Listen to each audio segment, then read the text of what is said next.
Bonjour à tous, bienvenue au webinaire Carte contrôle électronique, chômage temporaire et C32.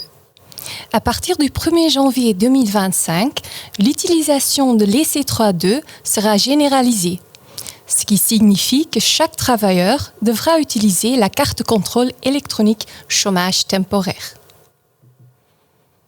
À partir du 1er janvier 2025, les cartes contrôle papier C32A et C32A Construction disparaîtront et seront remplacées par la carte contrôle électronique EC32. Toutefois, elles peuvent être encore utilisées dans certains cas. Premièrement, par les chômeurs temporaires de la Commission paritaire 327. La Commission paritaire pour les entreprises de travail adapté, les ateliers sociaux et les maatwerkbedrijven. Ils peuvent encore utiliser la C32A papier ou passer à l'EC32 électronique. Deuxièmement, si l'ONEM accorde une dérogation temporaire aux travailleurs ou à l'employeur parce qu'il y a des difficultés à passer à l'EC32 électronique. Ceci est possible pour maximum 3 mois consécutif et est également limité à juin 2025. Troisièmement, si l'ONEM accorde une révocation temporaire parce que le travailleur ne peut pas accéder à l'EC32 électronique pendant un certain temps. Par exemple, s'il a perdu son smartphone ou si son compte ITSMI est bloqué. Ceci est possible pour le mois en cours et le mois suivant. Allons-nous passer à la carte contrôle électronique du jour au lendemain? Voici un bref aperçu de l'évolution de l'EC32. Du 1er janvier 2018 au 31 août 2023, il y a une phase pilote où des chômeurs temporaires de certaines entreprises devaient tester l'EC32. Cependant, en raison de la crise de Corona, cette période a duré plus longtemps que prévu. Mais du 1er septembre 2023 au 31 décembre 2024, tout chômeur temporaire est libre de choisir l'EC32, sous réserve que son employeur l'approuve. Le 6 novembre 2024, l'application EC32 a été améliorée afin de la rendre encore plus facile à utiliser. À partir du 1er janvier 2025, l'EC32 sera obligatoire pour tous, même sans l'accord de l'employeur. Pourquoi a-t-on décidé d'utiliser l'EC32 à partir du 1er janvier 2025 ? En fait, il y a 2 raisons principales. Il s'agit d'une simplification administrative et d'un moyen de lutte contre la fraude. Cette simplification administrative rend la perte d'une carte contrôle impossible et évite des procédures administratives longues et complexes. L'application est également plus simple que la carte contrôle papier, ce qui permet un paiement plus rapide des allocations. En outre, la lutte contre la fraude fiscale peut être plus facile. Et il ne pourra plus être question d'avoir la carte avec soi lorsqu'un inspecteur de l'ONEM la réclame. Alors, où trouver cette EC32 ? La carte contrôle électronique peut être remplie à partir d'un smartphone, d'une tablette ou d'un ordinateur. Sur votre smartphone et votre tablette, cela se fait via l'app EC32. Sur votre PC, via le site web de la Sécurité sociale. Selon votre smartphone ou votre tablette, vous pouvez installer ou télécharger l'app EC32 via le Google Play Store ou sur l'App Store. Sur votre PC, vous pouvez également trouver l'EC32 via le site web de la Sécurité sociale. Vous cliquez sur la page Citoyen et puis sur Services en ligne en haut à droite. Si vous descendez un peu, vous devez cliquer sur la carte contrôle chômage temporaire. Faites attention à ne pas cliquer sur la carte contrôle chômage complet qui se trouve à côté, car elle concerne les chômeurs complets. Vous arrivez alors sur une page où vous pouvez cliquer à l'extrême droite sur compléter votre carte contrôle de chômage temporaire. Comment s'identifier pour les C32? Vous devez toujours vous identifier auprès de l'administration en ligne, tant pour l'app que pour le site web de la Sécurité sociale. La méthode la plus connue est la connexion via It's Me, mais vous pouvez tout aussi bien vous identifier à l'aide du lecteur de carte EID, d'un code de sécurité envoyé par email ou d'un code de sécurité via une application mobile. Comment s'identifier pour les C32 en tant que travailleurs frontaliers? Les travailleurs frontaliers peuvent s'identifier via leur identification électronique reconnue au plan européen. S'ils ne disposent pas d'un EID reconnu au plan européen, par exemple les travailleurs frontaliers résidant en France, ils peuvent prendre contact avec l'ONEM au numéro de téléphone 02 515 44 44 pour obtenir la livraison gratuite d'une clé digitale alternative et s'identifier avec celle-ci. Que faire si vous rencontrez des problèmes avec les C32? Vous ne pouvez pas remplir la carte contrôle à temps? Dans ce cas, informez immédiatement l'ONEM. Vous serez ainsi en ordre en cas de contrôle. Vous pouvez le faire via le centre contact ou via le formulaire de contact sur le site web de l'ONEM. Problème d'identification? Dans ce cas, contactez le plus rapidement possible le centre de contact de la Sécurité sociale. Problème pendant l'utilisation de l'app? Dans ce cas, contactez le plus rapidement possible votre secrétariat CGSLB. Si l'app EC32 ne fonctionne pas, essayez également de vous connecter via le site web de la Sécurité sociale. Comment fonctionnent les C32 exactement? Dans les slides suivants, nous expliquons étape par étape comment fonctionne cette carte contrôle électronique. La première étape consiste à signer une déclaration sur l'honneur pour travailler avec les C32. Dans la deuxième étape, vous devez choisir l'employeur et le mois auquel se rapporte votre EC32. Vous devez donc le faire pour chaque mois au cours duquel vous êtes mis en chômage temporaire. Si vous travaillez dans le secteur de la construction, c'est de toute façon tous les mois, que vous soyez mis en chômage temporaire ou non. La troisième étape permet de remplir chaque mois correctement votre EC32. La quatrième étape concerne l'envoi de votre EC32 à la fin du mois. Il est également préférable de toujours sauvegarder un PDF de votre EC32 pour prouver ce que vous avez rempli. À la cinquième étape, votre EC32 arrive dans nos systèmes et après réception de la déclaration de votre employeur, nous pouvons procéder au paiement de vos allocations. Pour cela, vous devez être connu comme chômeur temporaire auprès de notre organisme de paiement. La déclaration sur l'honneur est uniquement prévue si vous travaillez avec les C32 pour la première fois ou après une clôture précédente.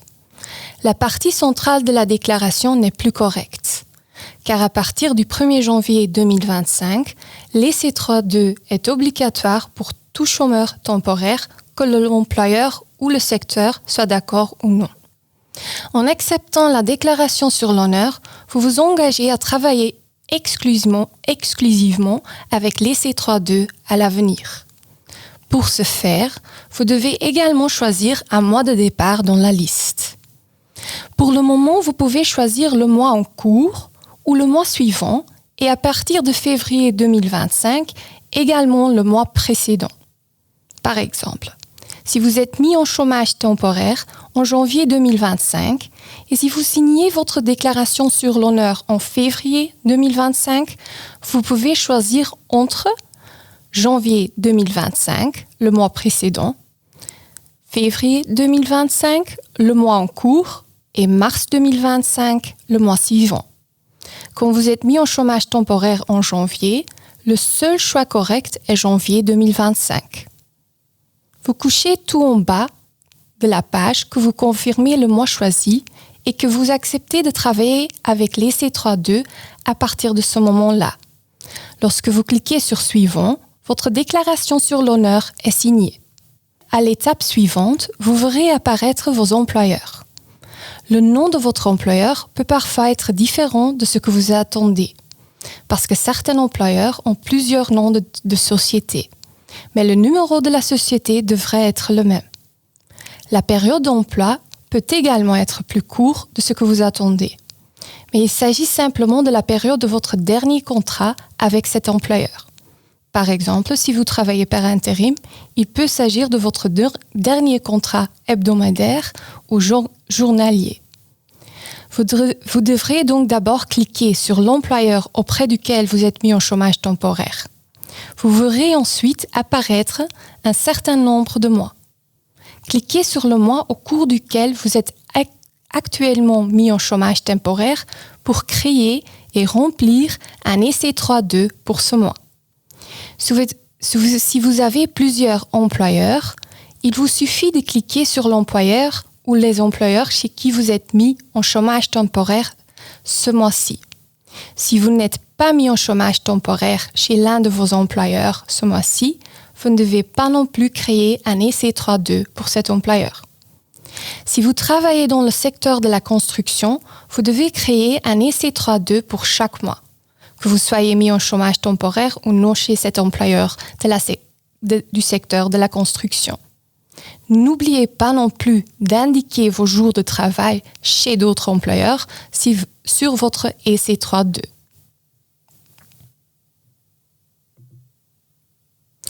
Vous voyez maintenant le calendrier du mois et l'employeur que vous avez choisi pour remplir votre EC32.